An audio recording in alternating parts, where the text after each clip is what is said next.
Hello student, कैसे हो आप सभी। मैं डॉक्टर दिनेश जोशी एक बार फिर से आपके अपने YouTube channel doctor Dinesh Joshi maths academy में आपका स्वागत करता हूँ। हाँ, तो स्टूडेंट, अपना जो टॉपिक चल रहा था, अर्लियर क्लास हम लोग पढ़ रहे थे, उसके अंदर हम लोग फॉर्मेशन ऑफ डिफरेंस इक्वेशन बना रहे थे और डिफरेंस इक्वेशन कैसे बनाते वो हम लोग सीख रहे थे। हमें एक कर्व की इक्वेशन दे रखी होती थी और हमें कह रहा था कि find the differential equation whose solution is this. तो ऐसे ही अगला क्वेश्चन ले रहे हैं हम लोग, find the differential equation whose general solution are. मतलब ये जिसका जनरल सॉल्यूशन है उसकी हमें डिफरेंस इक्वेशन बतानी है। ये कर्व की इक्वेशन दे रखी है और इसकी हमें एक डिफरेंशियल इक्वेशन बनानी है। क्लियर? तो ध्यान देना, सॉल्व,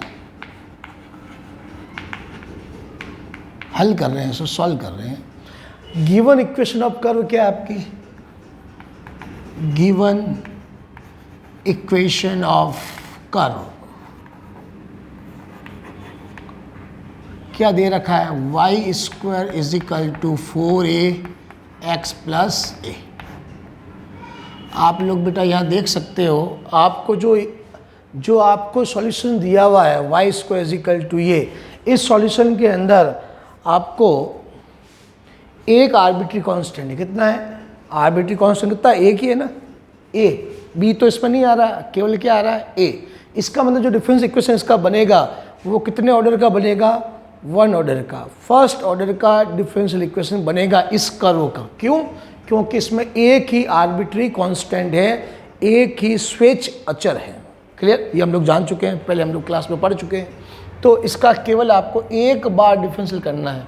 कितनी बार डिफरेंशियल करना है? केवल 1 टाइम्स। तो एक बार डिफरेंशियल करो, differentiate with respect to x, x के रेस्पेक्ट उसका डिफरेंशियल करो। क्या आएगा?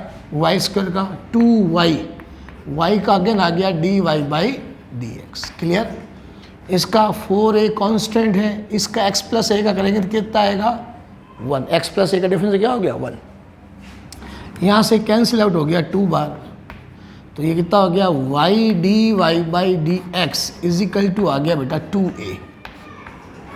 हम लोग इसका एक बार डिफरेंशियल कर चुके हैं, इसके आगे इसका डिफरेंशियल होगा नहीं। क्यों? क्योंकि हमें जो डिफरेंस इक्वेशन बनानी है वो केवल फर्स्ट ऑर्डर की बनानी है, क्योंकि इसमें एक ही कांस्टेंट है a। तो फर्स्ट ऑर्डर की बनेगी। फर्स्ट ऑर्डर हम लोग निकाल चुके हैं।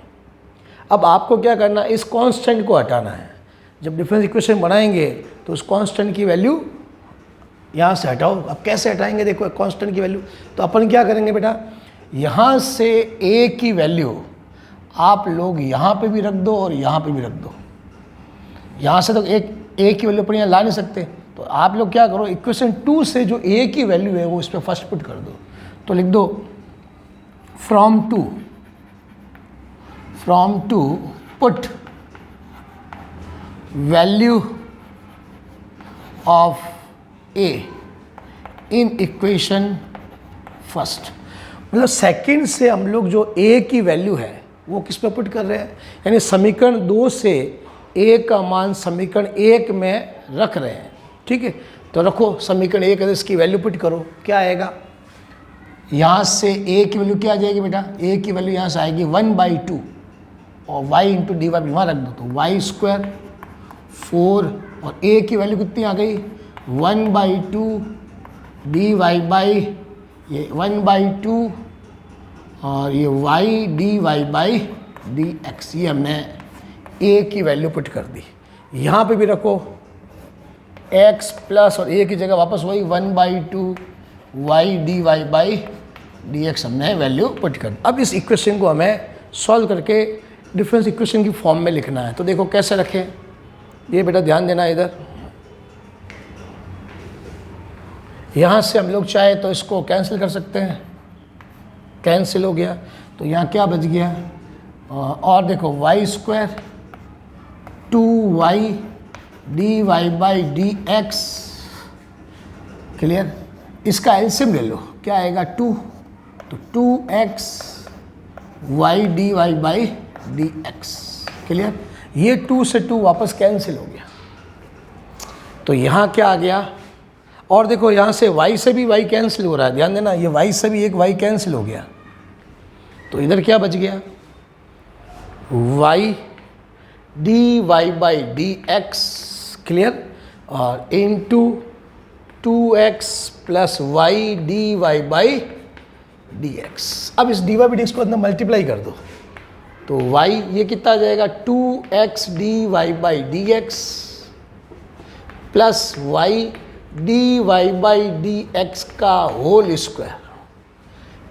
इसको पहले लिख दो, y D Y by D X का whole square plus 2x D Y by D X, Y को इधर लिया है माइनस वाई इजिकल टू 0। ये हमने जो आपको कर्व दे रखा था y, उसका हमने डिफरेंस इक्वेशन फाइंड आउट कर लिया। आप लोग इसको बड़े आराम से नोट कर सकते हो, आप इसको नोट कर लीजिए, फिर हम लोग नेक्स्ट क्वेश्चन पे चलेंगे। इसको नोट कर लो, फिर हम लोग इसके नेक्स्ट क्वेश्चन पे चलते हैं।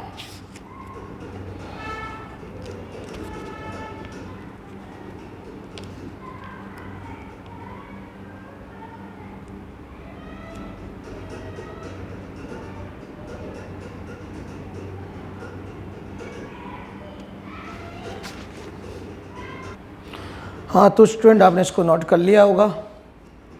अब हम लोग इसके अगले क्वेश्चन पे चलते हैं। अगला क्वेश्चन क्या है, सेम यही है और थर्ड पार्ट ले रहे हैं इसका। क्या ले रहे हैं इसका, थर्ड पार्ट।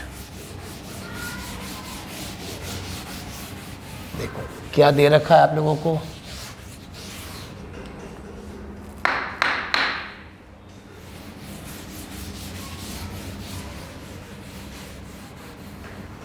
थर्ड पार्ट ले रहे हैं, इधर से फिलअप कर रहा हूँ इसको ताकि हम नेक्स्ट क्वेश्चन कर सकें।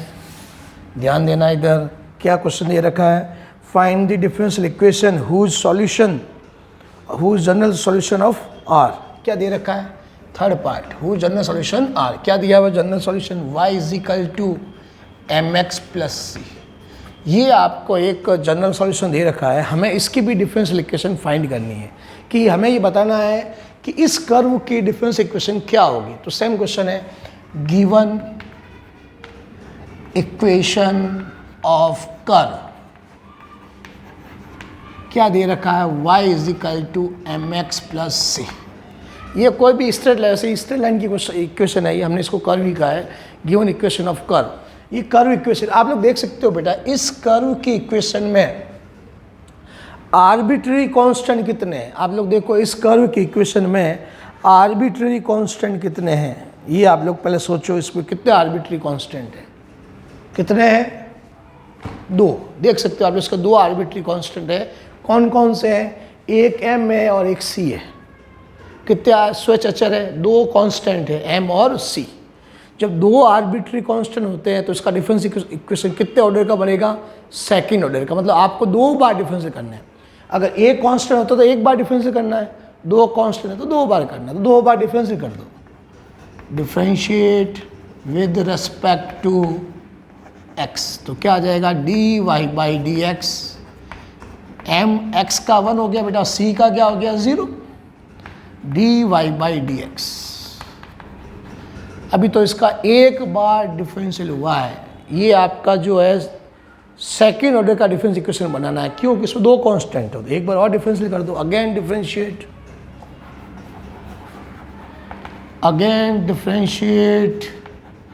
विद रिस्पेक्ट टू x, तो क्या आ जाएगा, d two y by D x square, इसका हो गया 0।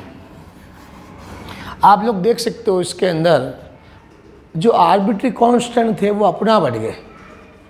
सेकेंड ऑर्डर में आर्बिट्री कांस्टेंट आए ही नहीं, अपना बढ़ गया। अच्छी बात है, अपना बढ़ गया तो हमें हटाने की जरूरत नहीं पड़ी। जो पिछला क्वेश्चन था तो उसमें हमने एक को एलिमिनेट करना पड़ा वैल्यू पुट करके, इसमें करने की ज़रूरत नहीं है। अपना आप m और c जो आपकी कांस्टेंट थे अपना बढ़ गए, यानी इस कर्व की डिफरेंशियल इक्वेशन ये वाली होगी। नोट कर लीजिए जल्दी से इसको, इस कर्व की आपकी डिफरेंशियल इक्वेशन ये वाली बनेगी। क्लियर,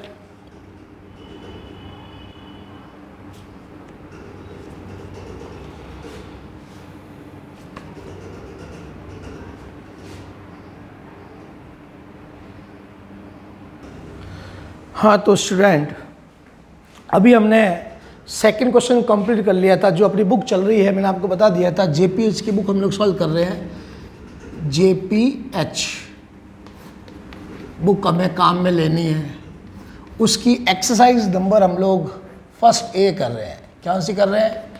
एक्सरसाइज फर्स्ट ए हम लोग सॉल्व कर रहे हैं, ठीक है। और क्वेश्चन नंबर 3 क्या कहता है, ध्यान देना। उन सभी वृत्तों के अवकल समीकरण ज्ञात करने हैं जो मूल बिंदु से गुजरते हैं, मतलब जो ओरिजिन से पास होते हैं, और उनके जो सेंटर है वो वाई एक्स पर है। क्या कह रहा है? आपको उन सभी डिफरेंस इक्वेशन की, उन सभी कर्व की डिफरेंस इक्वेशन निकालनी है जितने भी सर्कल है जिसका सेंटर ओरिजिन है और जो जिसका ओरिजिन से पास होते हैं, ओरिजिन से पास होते हैं, उसका सेंटर वाई एक्स पर है। तो देखो ये कितने ही कर्व हो सकते हैं। जैसे ये भी तो सर्किल हो सकता है। देखो ये छोटा सर्किल जैसे लिया, ये ओरिजिन से पास हो रहा है, सेंटर यहाँ पे है। एक ये भी सर्किल हो सकता है बड़ा वाला, ये भी हो सकता है जैसे ये, और वापस सारे क्या इससे से पास हो रहे हैं, ये ऐसे ऐसे खूब सारे सर्किल होंगे। उसको हम लोग कहते हैं फैमिली ऑफ सर्किल। क्या कहते हैं? Family of circle. मतलब ये सर्किल है, ये छोटा सर्किल ले लिया जो ओरिजिन से पास हो रहा है, ये ले लिया। ये भी हो सकता है ये वजह है, ये ओरिजिन से पास हो रहा है। ये भी हो सकता है ये ओरिजिन से पास हो रहा है। ऐसे करके इनफाइनाइट सर्किल खींच सकते हैं। कितने खींच सकते हैं हम लोग? इनफाइनाइट सर्किल खींचे जा सकते हैं। उन सभी का हमें एक डिफरेंशियल इक्वेशन बनानी है, ठीक है। हमें यहाँ पे जनरल फॉर्म हम लोग रेडियस और सेंटर निकालेंगे और उसके बाद हम लोग कर्व की इक्वेशन लेंगे और उसकी डिफरेंशियल इक्वेशन फाइंड आउट करेंगे। तो क्वेश्चन क्या कहता है? Find the differential equation of all circle, जितने भी सर्किल हैं, थ्रू द ओरिजिन, जो ओरिजिन से पास होते हैं, और their centre at Y axis, और उनका जो सेंटर है वो किस पर है? On the Y axis. Y axis पर सेंटर है। तो ध्यान देना, हम इसको सॉल्व कर रहे हैं। इसकी डिफरेंस इक्वेशन निकालते हैं। पहले कर्व की इक्वेशन निकालते हैं। पहले हम लोग क्या कर रहे हैं? पहले हम लोग वो सर्किल निकालेंगे जो सेंटर से, जिसका सेंटर तो है वाई एक्सिस पे और ऑरिजिन से पास होता है। तो देखो एक मैं ले रहा हूँ यहाँ से, ध्यान देना बेटा।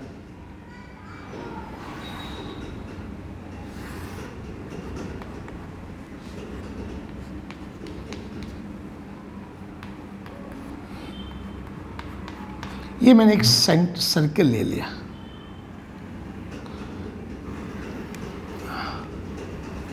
ठीक है, जो ओरिजिन से पास हो रहा है और सेंटर कहाँ पर है? ये इसका सेंटर है। और वो सेंटर वो कह रहा है कि वाई एक्सिस पे है। वाई एक्सिस पे कौन जीरो होता है?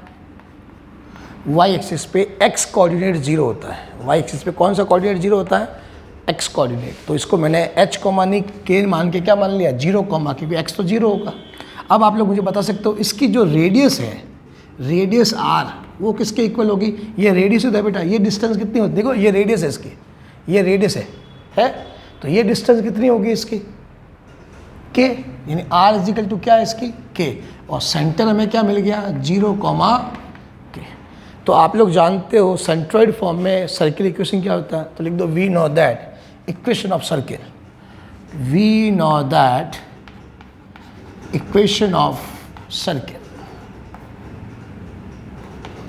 क्या होता है? In centroid form, in centroid form, मतलब केंद्रीय रूप में। हिंदी में लिखेंगे क्या लिखेंगे? हम जानते हैं केंद्रीय रूप में वृत्त का समीकरण क्या होता है? x माइनस एच का whole square, y minus K का whole square is equal to R square. ये हम लोग जानते हैं, 11th क्लास में पढ़ चुके हैं। यहाँ पे h कितना है? 0। k कितना है? k ये रख दो यहाँ पे। x माइनस 0 का whole square, y minus K का होल स्क्वायर, रेडियस भी k है तो k स्क्वायर हो गया। ये x स्क्वायर बेटा, और ये Y square minus 2ky whole square खोल दिया अपने, प्लस के स्क्वायर इज इक्वल टू, ये के स्क्वायर से के स्क्वायर और कैंसिल हो गया। क्लियर? तो equation family of circle equation क्या आ गई? एक्स स्क्वायर, वृत्त के कुल का समीकरण क्या आ गया? 2ky is equal to 0। ये आपके पास एक सर्किल की इक्वेशन आ गई जो ओरिजिन से पास होता है और सेंटर वाई एक्सिस पे है। आप लोग देख सकते हो इस सर्किल के अंदर कितने कांस्टेंट है? एक कांस्टेंट है केवल के। क्या है? ओनली वन कांस्टेंट है के। कितना है? एक कांस्टेंट है केवल के। इसलिए इसका जो इक्वेशन बनेगी वो फर्स्ट ऑर्डर की बनेगी। कितनी बार बनेगी? फर्स्ट ऑर्डर की। हमें केवल एक बार डिफरेंशियल करना है। क्यों? एक ही कांस्टेंट बताया था, जितने कांस्टेंट होते हैं उतने ऑर्डर का डिफरेंस इक्वेशन बनता है। तो एक है कांस्टेंट, एक ऑर्डर का बनेगा, फर्स्ट ऑर्डर का। एक बार डिफरेंस कर दो, आंसर आ जाएगा। Differentiate with respect to X, तो इसका तो हो गया 2x, कितना हो गया? 2x। इसका क्या हो गया? 2y, y का dy/dx, और माइनस इसका क्या हो गया बेटा? 2k कांस्टेंट है, 2k तो कांस्टेंट है, और y का क्या हो गया? dy/dx is equal to 0। 2 को तो आप लोग 0 में डाल सकते हो चाहो तो, यहाँ से, है ना। 2 को हम लोग 0 में डाल सकते हैं। तो क्या हो जाएगा? यहाँ से 2 को कैंसिल कर दिया, 0 में डाल दिया, तो x y dy/dx minus k dy/dx is equal to 0। Clear? अब ये बन गई आपके इक्वेशन नंबर 2। क्या बन गई? Equation number 2। अब आप लोग देख सकते हो, एक बार आपने डिफरेंशियल कर दिया, और एक बार डिफरेंशियल करने के बाद आपका जो आर्बिट्री कांस्टेंट है k, वो हटा नहीं। आपका जो आर्बिट्री कांस्टेंट k है वो आपका हटा ही नहीं। तो इसको हटाने के लिए क्या करेंगे? यहाँ से k की वैल्यू यहाँ रख दो, या यहाँ से k की वैल्यू वहाँ रख दो, एक ही बात है। तो हम लोग क्या कर रहे हैं? समीकरण 1 से k की वैल्यू यहाँ पुट कर दो, लिख दो। समीकरण 1 से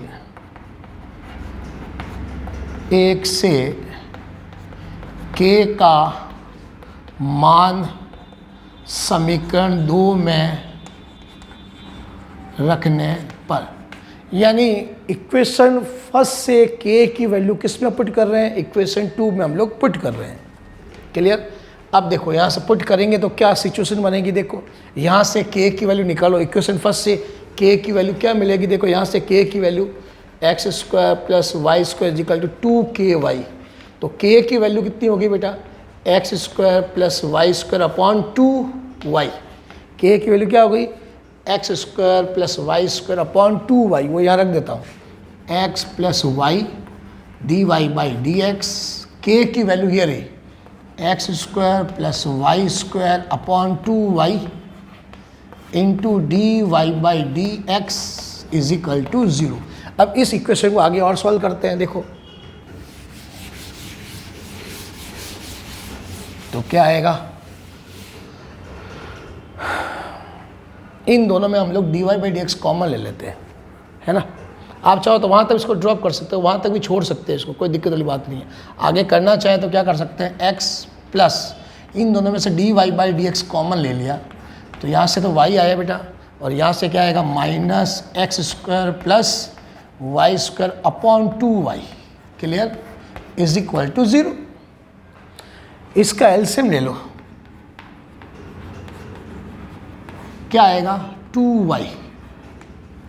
इसका एलसीएम क्या आया? 2y। तो ये क्या आएगा? 2y² minus x² minus y² is equal to 0। तो x + dy/dx ये कितना आ जाएगा? 2 में से ये चला गया, देखो y², तो क्या आएगा? y² minus x² upon 2y is equal to 0। Clear? इसको उधर भेज दो, तो dy/dx ये हो गया y² minus x² upon 2y। ये बेटा उधर गया तो माइनस x आ गया। कितना आया? Minus x। तो यहाँ से dy/dx की वैल्यू निकाल लेते हैं। मैं इसका आगे यहाँ पे कर रहा हूँ, इसका आगे का मैं यहाँ पे सॉल्व कर रहा हूँ। मैं चौक ख़त्म हो गई है, चौक ले रहा हूँ बेटा। अब देखो यहाँ से dy/dx कितना आएगा? ये उधर चला गया, अब क्रॉस मल्टीप्लाई करो, ये उधर जाएगा तो क्या आएगा? 2xy माइनस का हो गया, अपॉन क्या हो गया? y² minus x²। आप लोग माइनस कॉमन ले लो नीचे से भी, तो प्लस बन जाएगा। तो dy/dx क्या आ जाएगा? ऊपर तो प्लस का 2xy हो गया, और ये हो जाएगा x² माइनस, ये आपने इस कर्व की डिफरेंशियल इक्वेशन बना दी। जो सर्किल था उसकी डिफरेंस इक्वेशन हमने ये बना दी। इसको नोट कर लीजिए जल्दी से। ये जो फैमिली ऑफ सर्किल थी उसकी इक्वेशन आपने फाइंड आउट कर ली, ठीक है ना। इजी क्वेश्चन था, कोई दिक्कत वाली बात नहीं थी, हमने इसको बड़े आराम से सॉल्व कर लिया। इसको नोट कर लीजिए।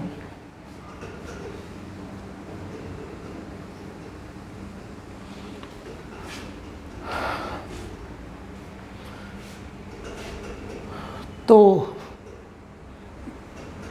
आप सबने नोट कर लिया होगा।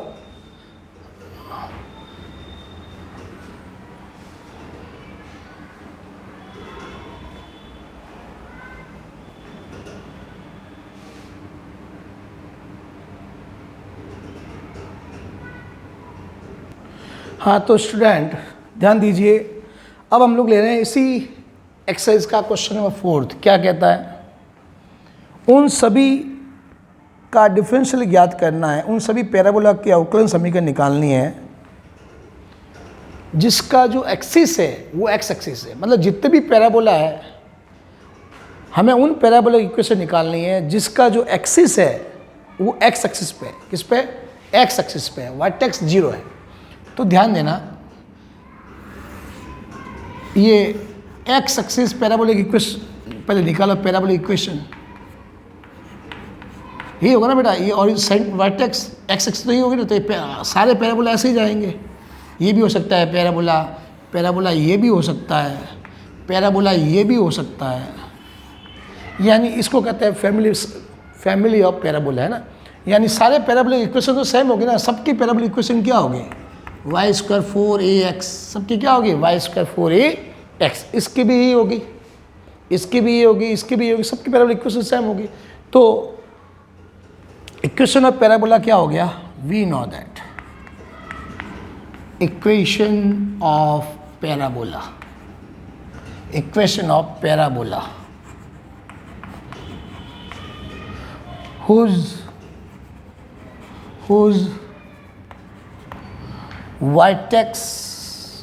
vertex at origin, यानी जिसका शीर्ष मूल बिंदु पर है, vertex at origin, and axis at X axis. यानी हम जानते हैं उस पैराबोलिक इक्वेशन, क्या लिखोगे आप लोग? हम जानते हैं उस परवलय का समीकरण जिसका शीर्ष मूल बिंदु तथा एक्सिस अक्ष वाई अक्ष जो है वो एक्स अक्ष है। यानी क्या लिखोगे आप लोग हिंदी के अंदर? हम जानते हैं उस परवलय का समीकरण जिसका शीर्ष मूल बिंदु पर है तथा अक्ष एक्स अक्ष है, ठीक है। तो उसका इक्वेशन क्या हो गई? Y square is equal to 4ax, Y square is equal to 4ax। Clear? हमें इसकी क्या बनानी है? डिफरेंशियल इक्वेशन बनानी है। तो आप देखो इसके अंदर कितने कांस्टेंट है? एक कांस्टेंट है, आर्बिट्री की बात कर रहा हूँ। 4 भी कांस्टेंट है, 4 कांस्टेंट है। आर्बिट्री का मतलब स्वेच अचल, जिसका मान बदलता नहीं है। तो वो ए है, एक ही है ना बेटा। तो एक बार डिफरेंस कर दो, आंसर आ जाएगा। फर्स्ट ऑर्डर की डिफरेंस इक्वेशन बनेगी, differentiate with respect to x, तो 2y dy बाई dx, और यहाँ से आ गया बेटा 4ax के हो गया 1। क्लियर? तो यहाँ से क्या आ जाएगा? 2y dy by dx is equal to 4a।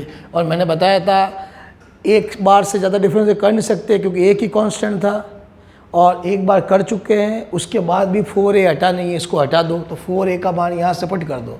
देखो यहाँ से तो क्या लिखेंगे? यहाँ से देखो आप लोग, from first Y square is equal to क्या है? 4ax। तो 4a की वैल्यू क्या आ जाएगी? Y square upon X. ये मान यहाँ रख दूँ, 4a की वैल्यू यहाँ रख दूँ, तो क्या लिखेंगे? From equation first we put value of 4a in equation 2 में पुट कर रहे हैं 4a की वैल्यू, तो क्या आएगा? 2y dy बाई dx, और 4a की वैल्यू कितनी बेटा हम निकाल चुके हैं। अब देखो 4a की वैल्यू ये हो गई Y square upon 4a, Y square upon X, Y square upon X. Clear?